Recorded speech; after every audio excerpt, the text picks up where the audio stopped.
Now, your forecast first.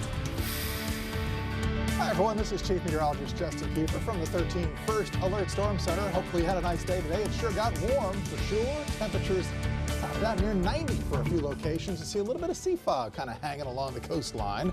And out to our east, some pretty impressive thunderstorms east of the Apalachicola River. Rain stretching from Bristol through Liberty County with big thunderstorms that have now moved out of Leon into northwestern Wakulla County. So with the rain over there, it's cooled off, but in west of the river, it's hot. 87 currently in Marietta. We'll have fog tonight. Watch out after midnight through early Wednesday morning. Locally dense fog will be an issue as temperatures only drop into the mid to upper 60s.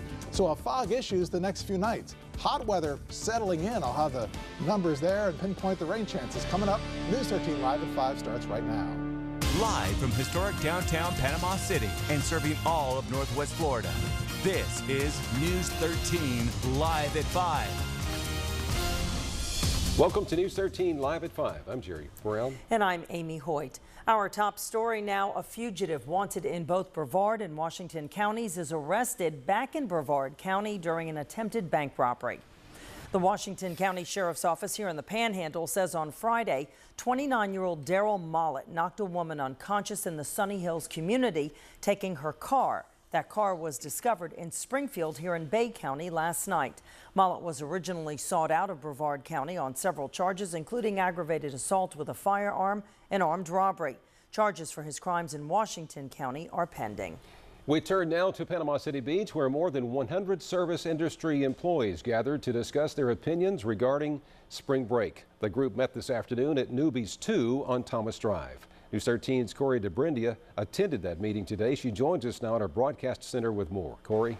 Jerry, it's a population at the heart of the issue, the service industry. Folks waiting tables, bartending, and working security. The men and women who work long hours during this time of year to make their living.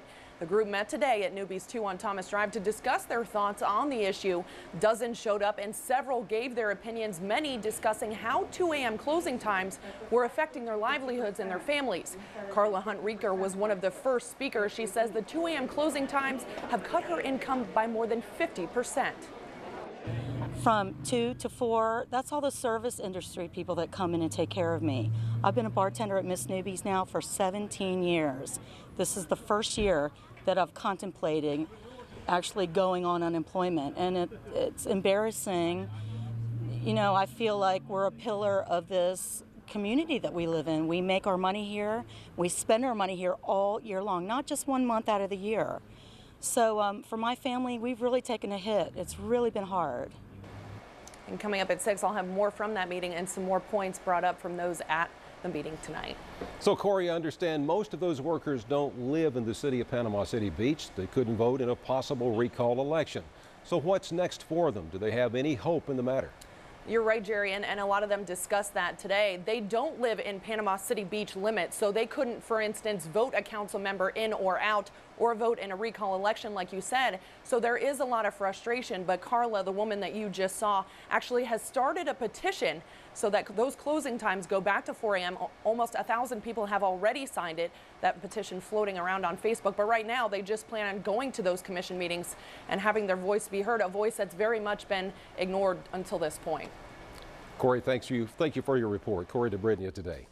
With election season right around the corner, Bay County looks to make needed improvements. Commissioners signed off on the purchase of new election equipment at today's meeting. News 13's Russell Jones was at the meeting to get details on the upgrades. He joins us now. Russell?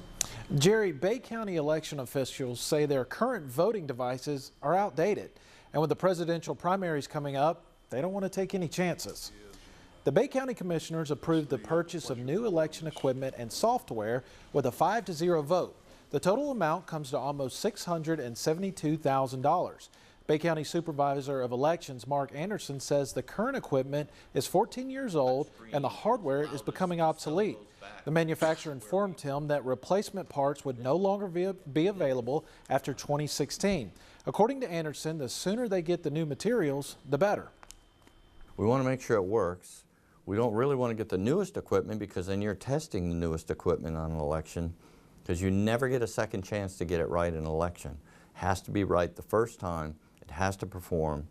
And when election results need to come in, They need to be stable and reliable.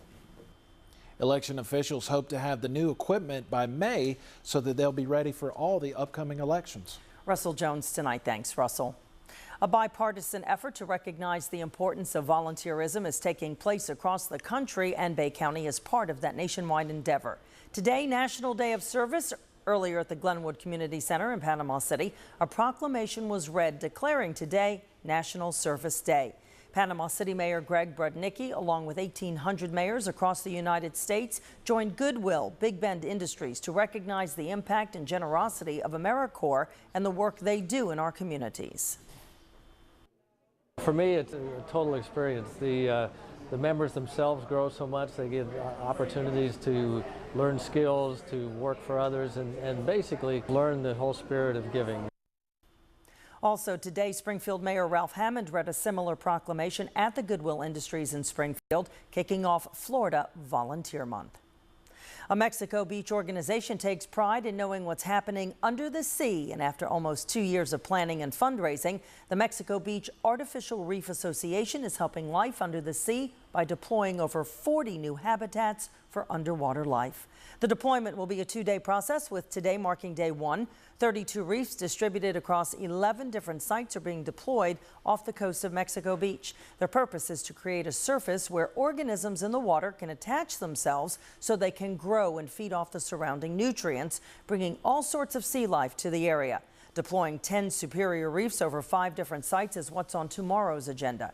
Ron Childs, one of the directors of the Mexico Beach Artificial Reef Association, says that's what they're most excited about. A super reef, which is 30 feet tall, and on top of that you can put some other little things and make it 35 feet. They weigh 30,000 pounds, and just the mammoth size of them. What we're finding is the amberjack really like that kind of reef because they like something that's higher off the bottom. And we're seeing that the super reefs are bringing in incredible sea life. I mean, within 6 months you've just got all kind of fish all over the thing, all over the super reef. The super reefs are really something else. The reefs last anywhere between 200 and 500 years, depending on Mother Nature, of course. The Mexico Beach Artificial Reef Association is excited for all the sea life those reefs will attract. The weather here in the Panhandle is incredibly diverse, whether it's just the temperature or collecting data amidst a hurricane. The information we gather from the sky can be informative and fun, especially now for students at Emerald Coast Middle School. News 13's Maggie Solomon was over in South Walton today as new weather monitoring equipment was set up. Now, Maggie, this new equipment is going to make classroom learning more hands-on. That's right, Jerry. The new equipment was donated from a company called WeatherStem. The goal is to put one of these weather monitoring systems in each county in Florida, all 67 of them. And Emerald Coast was the selected for Walton County. This new system can do quite a bit, from simply telling you the temperature to showing you the clouds in the sky. The system includes a camera that will time-lapse cloud movement every 24 hours. The best part? This information can be accessed a number of ways, including smartphone, calling a phone number. It even has its own Twitter account. Science teacher Lee Glenn says this technology will help bring the classroom conversation outside. Whenever I'm doing weather, I try to make it hands-on and very real, like relate to the real world.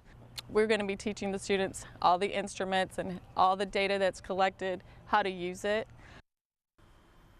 The total cost of the donated equipment is around $5,000. The system is now up and working. Bay County will also be receiving one of these systems. It will be placed on the FSU satellite campus. It was pretty terrifying. A new mother is thankful for a new treatment when her baby girl was born not breathing. And the new Chipola Fitness Aquatic Center works to improve the quality of life for Jackson County residents. How that center came to be. Straight ahead. HD Doppler radar showing some pretty big thunderstorms over portions of Liberty and Wakulla County. We'll show you the latest on this, pinpoint where it's headed. Coming up next here on News 13 Live at 5. You're watching WMBB with Amy Hoyt, Jerry Brown, Chief Meteorologist Justin Kiefer, and Sports with Chris Marchand. This is News 13 Live at 5.